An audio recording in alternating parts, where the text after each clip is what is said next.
Let me bring in Parikshit with state of play as of now, because today the DGMOs, the Director General of Military Operations, India and Pakistan, will speak at 12 noon, as we were told yesterday. Parikshit, good morning. Take it away.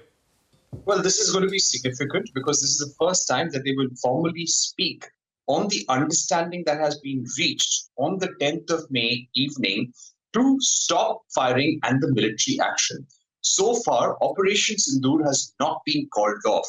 India's military forces, our weapons, the Air Force, Navy, and the Army remain on high alert. And all of this is not going to change till the time there is a political call to say Operation Sindoor is over. So today the DGMOs will talk. They will try and give shape to that understanding that was reached on the 10th of May, and how what will be the contours of this understanding as well. Because India has made it clear that we are not calling this a ceasefire. There have been cases where on the 10th evening, Pakistan has violated the ceasefire. They sent drones into India, and all of those were intercepted.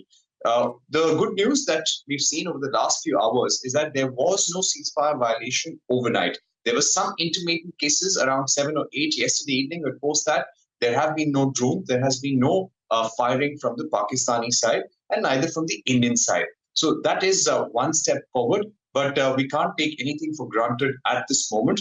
We must also tell our viewers that the Indian Army has conveyed via hotline to Pakistan that any further misadventures or violations at the LOC or the international border, or a violation of the understanding, will be met with very forcefully. It will be punitive, it will be strong.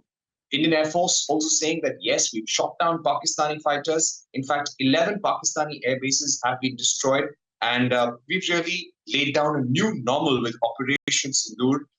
Things are not going to be business as usual. It's not going to be status quo. As far as the Indus Waters Treaty is concerned, irrespective of the understanding reached, we are not going to lift the suspension on the Indus Waters Treaty. In fact, we are going to take some very immediate steps in the next few weeks to maximize our rights under the treaty. Also, sources telling us that India used BrahMos missiles, some of the most potent missiles in our arsenal. We fired them from Sukhoi jets to target Air Force bases in Pakistan. Long-distance targets were hit by BrahMos missiles. In fact, sources telling us that terror camps like Bhavalpur, Murid K were really hit the hardest by the Indian forces. And when the Pakistani forces attacked 26 locations in India on the ninth night, then India really unleashed hell fury on all Pakistani air bases on 10th night, which was really something that rattled the Pakistanis to ask for DGMO level talks. We've rejected any sort of international mediation, and we will continue to maintain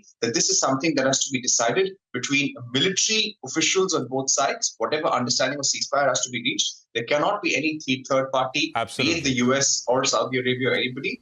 We are happy to talk to anyone about the situation, but as far as the ground level ceasefire is concerned, it has to be discussed just between India and Pakistan. All right, Parikshit, thank you very much for that. You've had a busy last many days. Happy belated birthday to you from all of us here, Parikshit. Enjoy the peace for now, of course. And of course, we'll keep coming back to you for more updates, really, as things go on.